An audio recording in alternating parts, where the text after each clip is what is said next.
পরিস্থিতি আরো ভয়াবহ রূপ নিয়েছে দর্শক।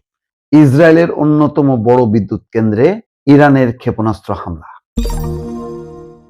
যেই সংখ্যাটা করা হচ্ছিল যে ইরানের 4টি বা 6টি বিদ্যুৎ কেন্দ্র, সেই বিদ্যুৎ কেন্দ্রে হামলা করা হবে। তো তখন ইরানকে যখন হুমকি দেওয়া হয়েছিল, তখন ইরান বলেছে যদি আমাদের কোনো বিদ্যুৎ কেন্দ্র হামলা হয় তাহলে মধ্যপ্রাচ্যে অন্ধকার নেমে আসবে। অর্থাৎ মধ্যপ্রাচ্যের সকল বিদ্যুৎ কেন্দ্রে, সৌদি আরব, কুয়েত, কাতার সমস্ত বিদ্যুৎ কেন্দ্রের লক্ষ্যবস্তু। তার পরপরই ডোনাল্ড ট্রাম্প সেটা স্থগিত করে, বলেছে যে তারা হামলা করবে না, তার বদলে তার পরপরই আলোচনা এই সমস্ত চলল। মাঠে খেলোয়াড় হিসেবে নেমে গেল তুরস্ক এবং পাকিস্তান, এবং তারা চালাচালি করছে। এদিকে যুক্তরাষ্ট্র দেয় 15 দফা শর্ত, আর ইরান নাকি 5 দফা শর্ত দিয়েছে। যদিও ইরান বলছে তাদের সঙ্গে প্রত্যক্ষ বা পরোক্ষভাবে কোনো আলোচনা হয়নি যুক্তরাষ্ট্রের, শুধুমাত্র কিছু প্রস্তাব এসছে তাদের কাছে, কিন্তু কি প্রস্তাব তার বিস্তারিত বলেনি।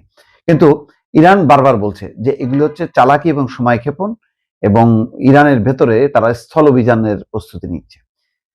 আসল উদ্দেশ্যটা হচ্ছে যে ইরানের আরো বড় ক্ষতি করা, অর্থাৎ আলোচনার কথা বলে ইরানকে একটু দুর্বল করা মানসিকভাবে।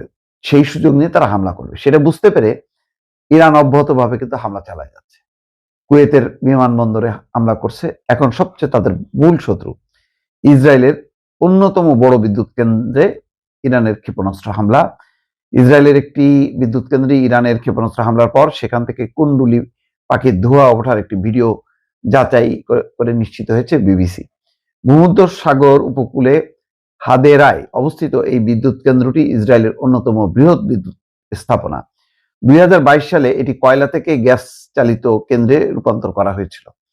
ভিডিও ফুটেজে দেখা যায় বিদ্যুৎ কেন্দ্রের একটি কুলিং টাওয়ারের পাশ থেকে ধূসর ধোঁয়া উপরের দিকে উঠে যাচ্ছে। বিবিসি বলছে, আমরা স্যাটেলাইট ইমেজের মাধ্যমে স্থানটি শনাক্ত করতে পেরেছি এবং রিভার্স ইমেজ সার্চের মাধ্যমে নিশ্চিত হওয়া গেছে যে ভিডিওটি আজই প্রথম আপলোড করা হয়েছে। এদিকে ইসরায়েল ইলেকট্রিক কর্পোরেশনের বরাত দিয়ে দ্য টাইমস অফ ইসরায়েল জানিয়েছে, ব্যালিস্টিক ক্ষেপণাস্ত্র হামলার পর বিদ্যুৎ কেন্দ্রের অবকাঠামোতে কোনো ক্ষয়ক্ষতি হয়নি। ইরান মানে ইসরায়েল কখনো স্বীকার করে না যে তাদের এই মানে কোনো ক্ষতি হয়, কিন্তু বুঝতেই পারছেন যে বিবিসি কিন্তু নিশ্চিত হয়েছে হামলা হয়েছে। ব্যালিস্টিক ক্ষেপণাস্ত্র হচ্ছে অত্যন্ত ভীতিকর, এবং এটা যুক্তরাষ্ট্র বারবার বলছে যে ব্যালিস্টিক ক্ষেপণাস্ত্র তাদের যে 15 দফা প্রস্তাব, সেই প্রস্তাবের মধ্যেও আছে ব্যালিস্টিক ক্ষেপণাস্ত্র মানে ছোড়া যাবে না। সেই ব্যালিস্টিক ক্ষেপণাস্ত্র ছুড়েছে ইসরায়েলের অন্যতম একটি বড় বিদ্যুৎ কেন্দ্রে। তাহলে বোঝা যাচ্ছে যে আজকে রাতে বা কালকে ইরানেরও বিদ্যুৎ কেন্দ্রে হামলা হবে। হয়তো তেমন একটা পরিকল্পনা তারা টের পেয়েই ইরান হামলা শুরু করেছে। ইরান এখন মোট কথা তাদের বিদ্যুৎ কেন্দ্রগুলি যদি শোয়ায়ও দেয়, পুরো ইরান যদি অন্ধকার নেমে আসে, তারপরও তারা হামলা থেকে পিছপা হবে না, তারা হামলা চালিয়ে যাবে।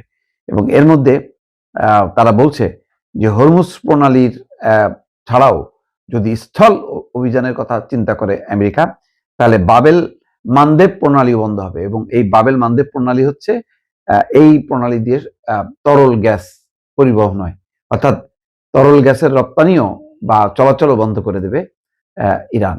সব মিলিয়ে পরিস্থিতি কিন্তু আরো বরং আলোচনার নামে বা সম্ভাবনার প্রেক্ষিতে যে একটু পরিস্থিতিটা নিয়ন্ত্রণে আসবে, তেমন কিন্তু লক্ষণ এখন পর্যন্ত দেখা যাচ্ছে না দর্শক।